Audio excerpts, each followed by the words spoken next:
Vice President Agnew has said it himself. If you've seen one ghetto, you've seen them all. And suddenly across America's inner cities, there are quite a few of them to see. In the last decade, the slums of the cities, that is to say the rows of substandard housing, have increased in almost epidemic proportions. Dallas has been no different. According to the 1960 to the 1970 census, our housing has gotten worse in Dallas. It's about doubled. The substandard number of substandard houses is about doubled in the city. I think that the housing problem is a symptom of the real problem, and I think it takes something other than the housing efforts to do the complete job. I think that you have to deal with the people to get people to maintain the houses, to stop the vandalism.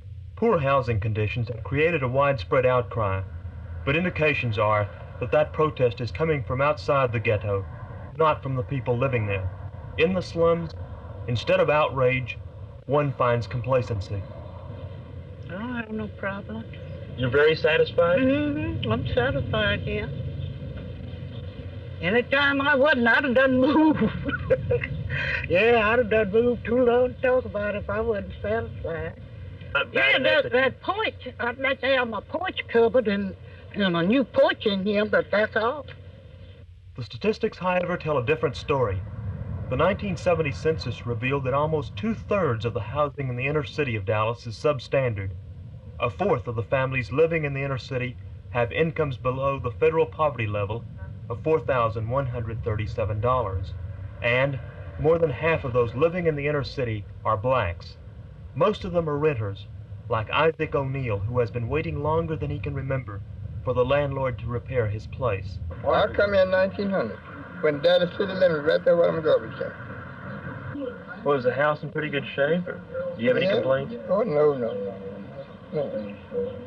He gonna straighten it up bottom truck outside there. I see you've got a building permit up here. Yeah, that's it. He put that in. What are they going to do to the house? I don't know what he gonna do. Does something need to be done to it? No, he's just gonna raise it up. On the side? Yeah. It says you need to have a roof fixed on one side. Well, I guess he's gonna do that too. Have you had much trouble with it? No, don't leave. So where does the fault lie? And why has the City Inspection Division let conditions get out of hand?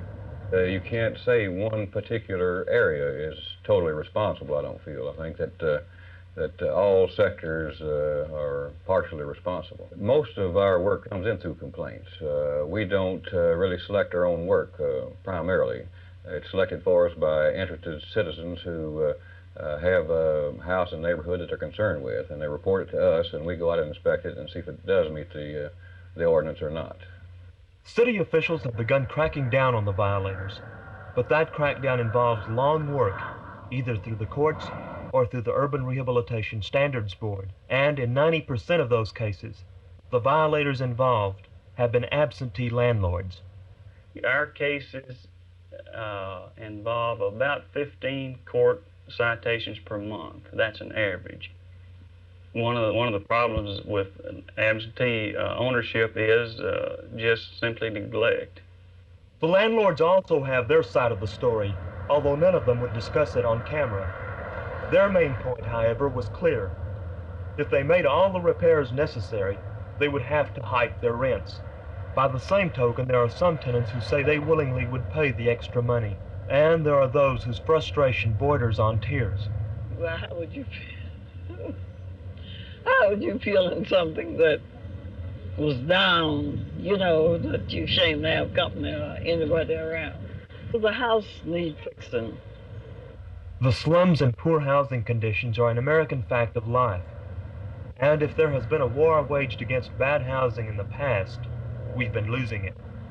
But the times, indeed, they are a-changing, at least in Dallas, where the inner city ills suddenly have mushroomed into a tangible issue that the new Dallas City Council has promised to tackle. So, there is hope, though for some it may have come too late. Oh, the rest of my life might be mighty short.